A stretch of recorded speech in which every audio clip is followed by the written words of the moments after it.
Ada sebuah ungkapan, jika kamu ingin bahagia selama sejam, maka pergilah tidur. Jika kamu ingin bahagia selama sehari, maka pergilah memancing.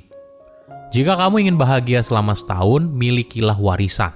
Tapi jika kamu ingin bahagia seumur hidup, maka bantulah orang lain. Selama berabad-abad, banyak pemikir hebat juga menyarankan hal yang sama. Kebahagiaan muncul ketika kita membantu orang lain. Mantra ini mungkin kita pelajari sejak kecil. Tapi mungkin saja tidak semua orang merasakan kebahagiaan yang luar biasa ketika memberi. Apa yang salah? Apakah karena orang itu mati rasa? Enggak juga. Mungkin saja orang tersebut tidak merasakan kebahagiaan karena dirinya tidak merasakan dampak pemberiannya kepada hidup orang lain. Misalnya, ketika seorang menyumbang kepada organisasi internasional, mungkin bantuan yang diberikan ibarat setetes air di sebuah kolam yang besar. Lain cerita apabila dia membantu organisasi lokal atau masyarakat setempat. Bantuan yang diberikan menjadi sangat berharga bagi orang tersebut. Alhasil, perasaan positif ini menciptakan perasaan positif lainnya, sehingga siklus aksi baik ini terus berjalan tanpa henti. Halo semuanya, nama saya Michael, selamat datang di channel saya, Si Kutu Buku. Kali ini saya akan bahas kalau membantu orang lain ternyata bisa bikin kita bahagia loh, tapi asalkan kita tahu caranya bagaimana.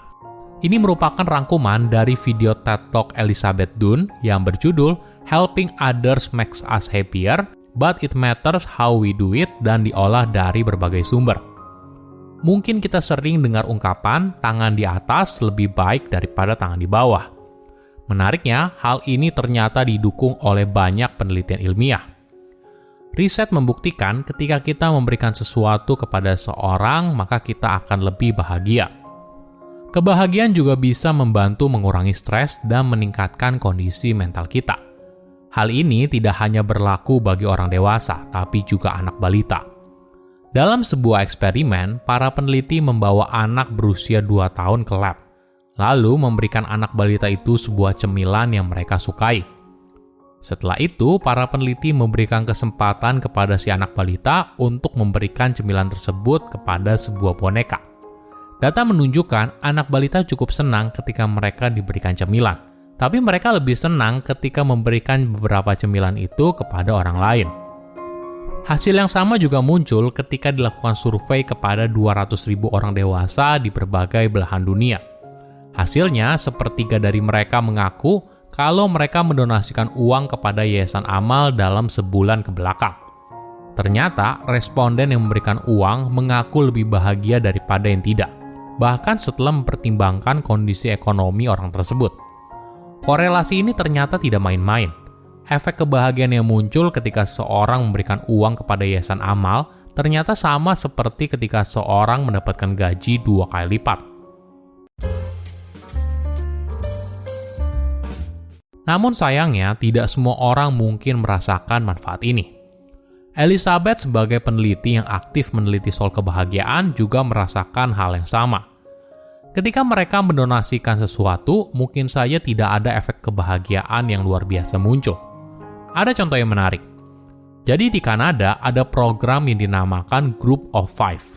Pemerintah Kanada mengizinkan 5 orang warga Kanada secara privat mensponsori keluarga pengungsi. Jadi, apabila kamu berminat, maka kamu harus mengumpulkan uang yang cukup agar mereka bisa hidup layak selama setahun di Kanada, sekaligus membayar tiket mereka dari sana ke Kanada. Menariknya, kamu tidak boleh melakukan hal ini sendirian. Elizabeth lalu akhirnya berkolaborasi dengan sebuah yayasan sosial dan mengumpulkan 25 orang.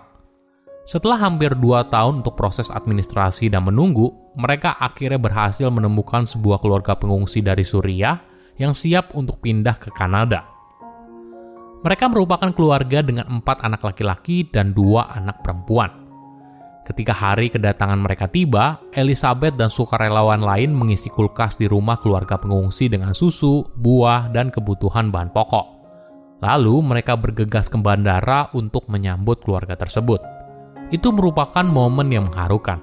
Ibu dari pengungsi itu akhirnya bisa bertemu lagi dengan saudara perempuannya yang telah datang ke Kanada melalui program yang sama. Ini merupakan reuni mereka setelah 15 tahun tidak berjumpa.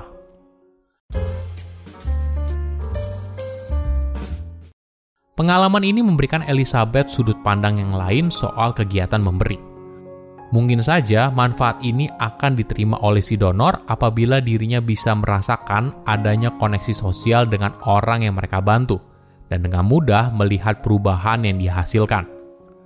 Dalam sebuah eksperimen, peneliti memberikan para responden kesempatan untuk berdonasi, entah di UNICEF atau Spread the Net.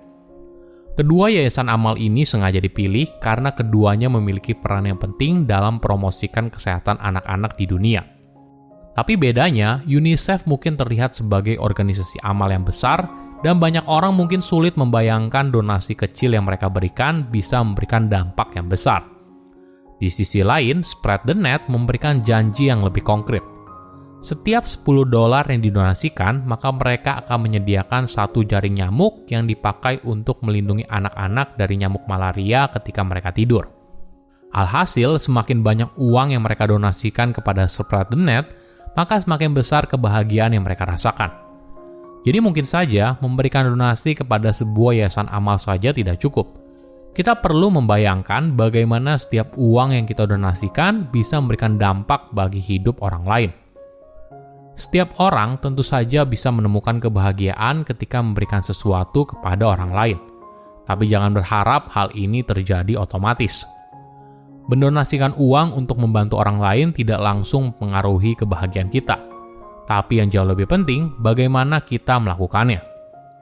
Kita perlu menciptakan sebuah kesempatan di mana kita bisa menghargai koneksi hubungan sosial yang kita bangun antara si donor dan si penerima. Kita perlu belajar untuk mencari kebahagiaan saat membantu orang lain. Artinya, berhenti berpikir kalau donasi sebagai sebuah kewajiban moral, tapi melainkan sebuah sumber kebahagiaan. Kesimpulannya, membantu orang lain tidak hanya bermanfaat bagi si penerima bantuan, tapi juga berdampak besar bagi kebahagiaan kita sendiri. Namun kuncinya terletak pada bagaimana kita menyikapinya. Apakah kita tulus membantu? Apakah kita memahami apa yang dibutuhkan orang tersebut? Apakah kita melihat langsung dampak yang kita berikan kepada orang lain? Semua elemen ini memiliki pengaruh yang besar, bukan hanya sekedar membantu saja. Penting diingat, jangan sampai kita terpaksa memberi. Misalnya ketika teman kita meminta kita untuk menyumbang pada aksi sosial tertentu atau meminta kita ikut jadi sukarelawan. Hal ini mungkin saja tidak memberikanmu kebahagiaan. Jadi, carilah kegiatan sosial yang kamu sukai atau minati. Maka hal ini akan membuat kamu lebih nyaman menjalaninya dan mungkin saja kamu menemukan kebahagiaan di sana. Silahkan komen di kolom komentar pelajaran apa yang kalian dapat ketika tahu informasi ini. Selain itu, komen juga mau tahu informasi apa lagi yang saya review di video berikutnya.